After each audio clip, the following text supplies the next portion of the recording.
Hello दोस्तों, नमस्कार। मैं बनेश्वर राज बिश्नोई अपने यूट्यूब चैनल दी एप्पल डायलॉग में आपका हार्दिक स्वागत करता हूं।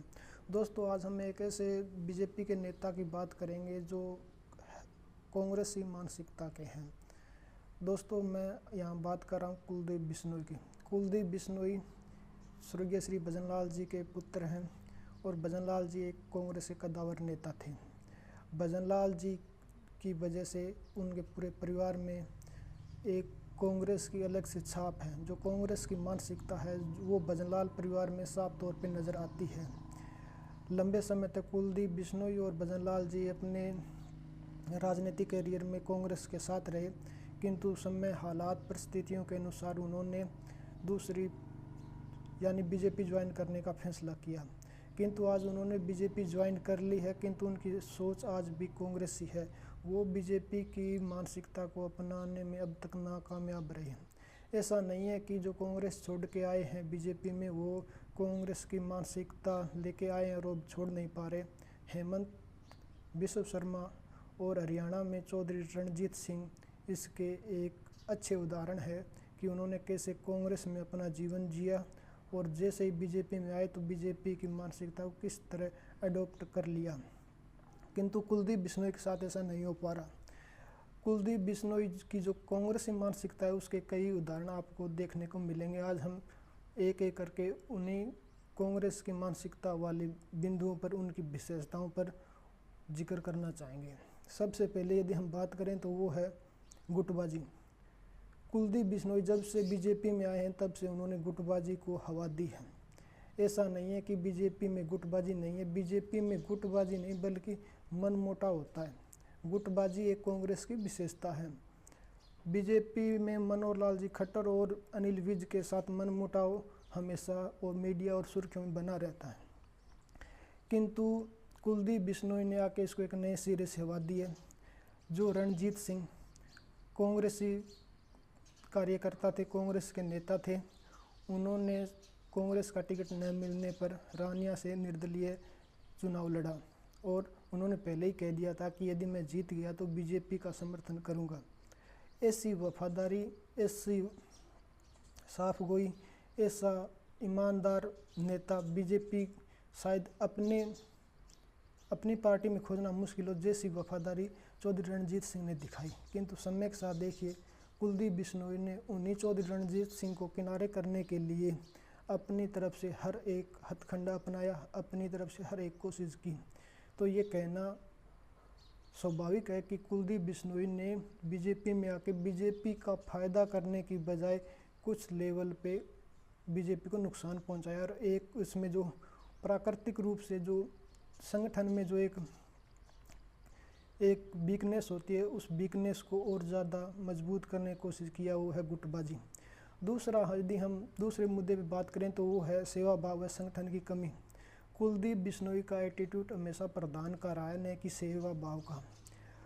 बीजेपी के बड़े बड़े नेता ये कहने में ज़रा भी गुरेज नहीं करते कि हमें हाईकमान संगठन यदि दरी बिछाने की आज्ञा देगा तो हम खुशी खुशी दरी बिछा लेंगे, किंतु कुलदीप बिश्नोई का ऐसा कोई बयान नहीं है।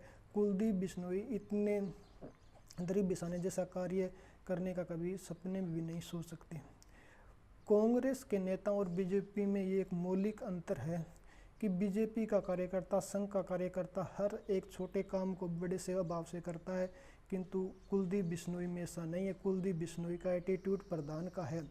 वो सीएम पद से नीचे कुछ नहीं देखते और उसमें संगठन की कमी है क्योंकि उन संगठन का कोई अनुभव नहीं है। जो भी संगठन था वो कांग्रेस का संगठन था और थोड़ा अपने लेवल पर था, वो स्वर्गीय श्री भजनलाल जी का था। कुलदीप बिश्नोई का अपने लेवल पर कोई संगठन नहीं है और जो भी वोटर है, जो समर्थक हैं, वो भजनलाल जी की वजह से उनके पीछे हैं और लगातार ये कोर वोट, ये वोटर उनसे दूर होते जा रहे हैं। यदि हम तीसरे मुद्दे पे बात करें तो वो है खानदान या अपनी विरासत का गुणगान करना।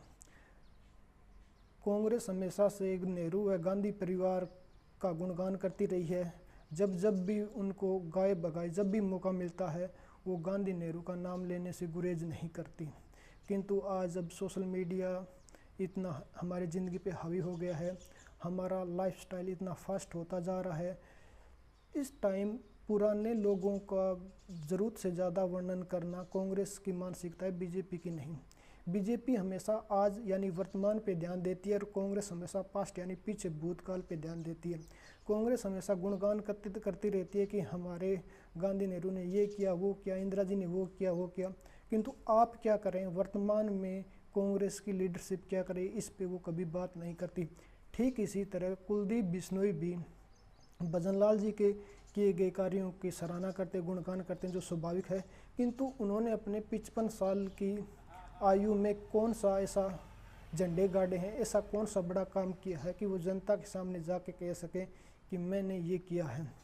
अपनी विरासत, अपनी खानदान पर गुणगान करना कोई बुरा नहीं है, किंतु राजनीति के मामले में ज़रूरत से ज़्यादा गुणगान करना कांग्रेस का चरित्र है, कांग्रेस की विशेषता रही है, बीजेपी की नहीं। और ये सोच कुलदीप बिश्नोई के पास आज भी है।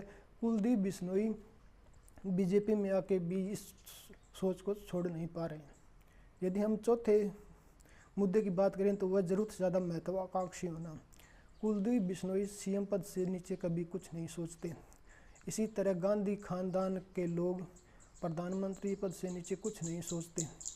वो कहते हैं कि जो कुछ करना है वो हमारे नीचे रह के करो, हमसे ऊपर कुछ नहीं है।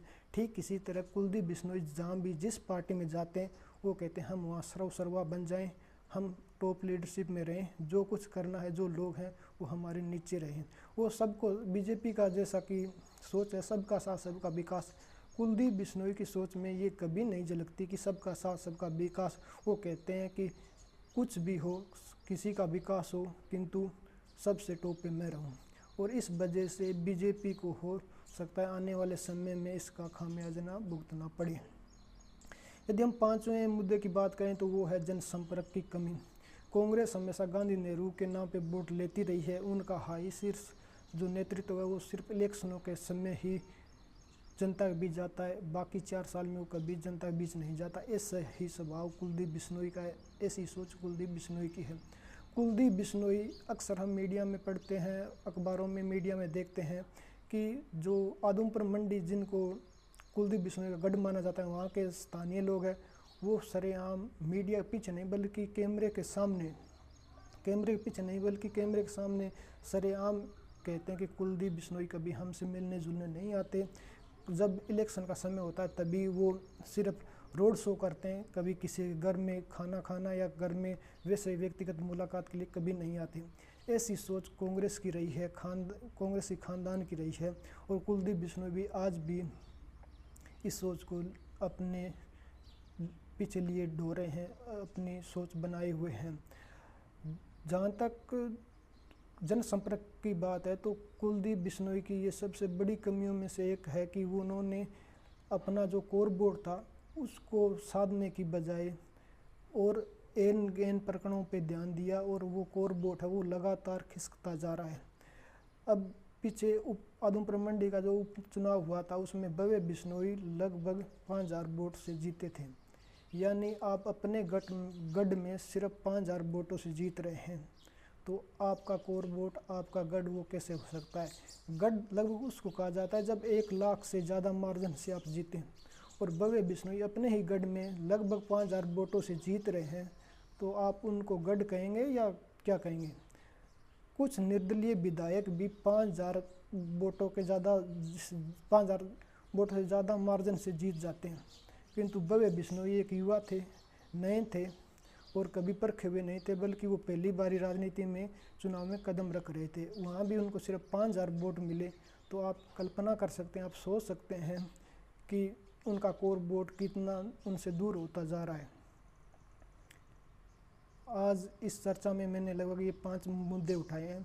हो सकता है इसमें किसी को पसंद आए और किसी को पसंद नहीं आए, क्योंकि जो कुलदीप बिश्नोई के समर्थक हैं वो उनके बारे में किसी तरह की खामी आलोचना सुनना पसंद नहीं करेंगे, तो हो सकता है उनको ये पसंद न आए। किंतु मैंने जो कांग्रेस की विशेषता रही है, कांग्रेस की जो मानसिकता की विशेषता रही है, मुख्य बिंदु रहे, उन्हीं को बिंदुओं को उठा के कुलदीप बिश्नोई के जो कार्य है, कुलदीप बिश्नोई का जो व्यवहार है उसके साथ उसको मैच करने का कार्य किया है। तो आज के इस वीडियो में इतना ही। धन्यवाद।